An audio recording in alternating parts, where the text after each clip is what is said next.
ಕಳಸ ಮನೆಯಲ್ಲಿಟ್ಟು ಪೂಜೆ ಮಾಡುವ ಪ್ರತಿಯೊಬ್ಬರೂ ತಿಳಿದಿರಲೇಬೇಕಾದ ವಿಷಯಗಳು. ಕೆಲವರ ಮನೆಯಲ್ಲಿ ಮನೆ ದೇವರ ಹೆಸರಿನಲ್ಲಿ ಕಳಸ ಇಡುತ್ತಾರೆ.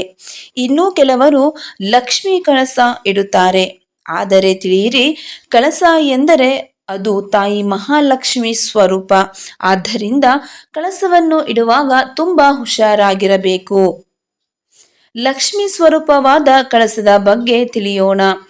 ಆದರೆ ಅದಕ್ಕೂ ಮೊದಲು ಲಕ್ಷ್ಮೀ ದೇವಿಯ ಆಶೀರ್ವಾದವು ನಿಮ್ಮ ಮೇಲೆ ಇರಬೇಕೆಂದು ನೀವು ಬಯಸಿದರೆ ಈ ವಿಡಿಯೋವನ್ನು ಲೈಕ್ ಮಾಡಿ ಮತ್ತು ನಮ್ಮ ಚಾನಲ್ ಅನ್ನು ಸಬ್ಸ್ಕ್ರೈಬ್ ಮಾಡಿಕೊಂಡು ಕಮೆಂಟ್ ಬಾಕ್ಸ್ನಲ್ಲಿ ಓಂ ಲಕ್ಷ್ಮೀ ನಾರಾಯಣಾಯ ಎಂದು ಬರೆಯಿರಿ.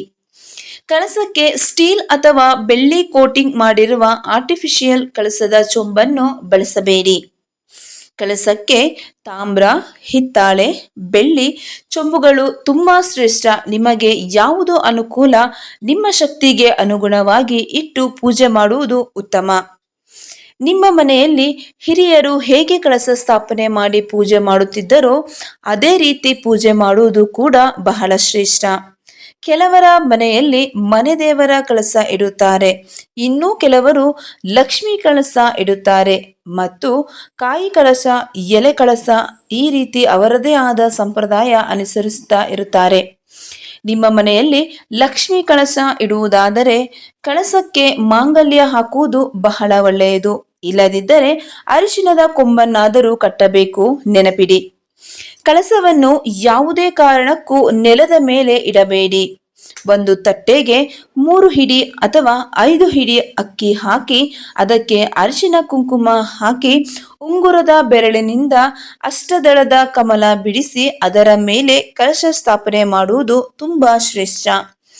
ಕಳಸಕ್ಕೆ ಇಡುವ ತೆಂಗಿನಕಾಯಿಯನ್ನು ಆರಿಸುವಾಗ ತೆಂಗಿನಕಾಯಿಗೆ ಜುಟ್ಟು ಇರಬೇಕು. ಕಣ್ಣು ಕಾಣಿಸದ ತೆಂಗಿನಕಾಯಿ ಇಡಬೇಕು. ಇದು ಬಹಳ ಮುಖ್ಯ. ಕಳಸಕ್ಕೆ ವಿಳೆಯದೆಲೆ ಅಥವಾ ಮಾವಿನ ಎಲೆ ಯಾವುದಾದರೂ ಇಟ್ಟು ನೀವು ಪೂಜಿಸಬಹುದು. ಆದರೆ ಎಲೆ ಹರಿದಿರಬಾರದು, ತೂತಾಗಿರಬಾರದು. ಎಲೆಗಳು ಒಂದೇ ಅಳತೆಯಲ್ಲಿರಬೇಕು. ಕಳಸಕ್ಕೆ ಹಾಕುವ ನೀರು ತೆಂಗಿನಕಾಯಿಗೆ ತಾಕುವಂತೆ ಇರಲಿ, ಆದರೆ ಚೊಂಬಿನಿಂದ ಚೆಲ್ಲುವಂತೆ ಹಾಕಬೇಡಿ.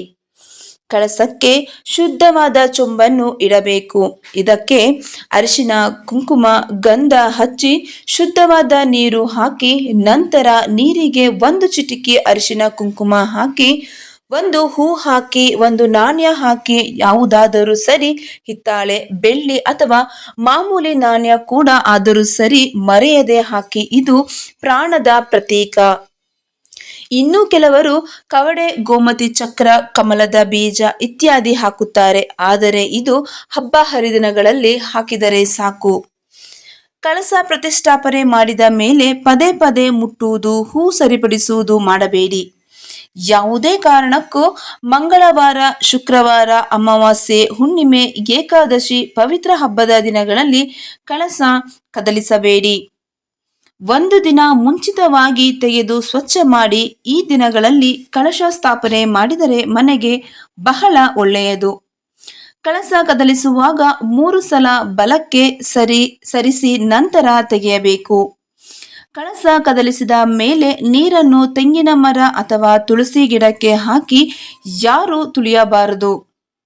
ಈ ಎಲ್ಲಾ ನಿಯಮಗಳನ್ನು ಪಾಲಿಸಿ ಮನೆಯಲ್ಲಿ ಕಳಶವನ್ನು ಇಟ್ಟರೆ ಮಹಾಲಕ್ಷ್ಮಿ ತಾಯಿ ಸದಾ ಮನೆಯಲ್ಲಿಯೇ ಇದ್ದು ಸಂಪತ್ತು, ಸಮೃದ್ಧಿ, ಆರೋಗ್ಯ, ಭಾಗ್ಯ ಕೊಟ್ಟು ಕರುಣಿಸುತ್ತಾಳೆ. ನಿಮಗೆ ಅಷ್ಟೈಶ್ವರ್ಯ ಲಭಿಸುತ್ತದೆ. ಸ್ನೇಹಿತರೆ, ಈ ಮಾಹಿತಿ ನಿಮಗೆ ಇಷ್ಟವಾದರೆ ದಯವಿಟ್ಟು ಲೈಕ್ ಮಾಡೋದನ್ನ ಮರಿಬೇಡಿ. ಹಾಗೂ ಮತ್ತಷ್ಟು ವಿಡಿಯೋಗಳಿಗಾಗಿ ನಮ್ಮ ಚಾನಲ್ ಅನ್ನು ಸಬ್ಸ್ಕ್ರೈಬ್ ಮಾಡಿ. ಕೇಳಿದ್ದಕ್ಕಾಗಿ ಧನ್ಯವಾದಗಳು.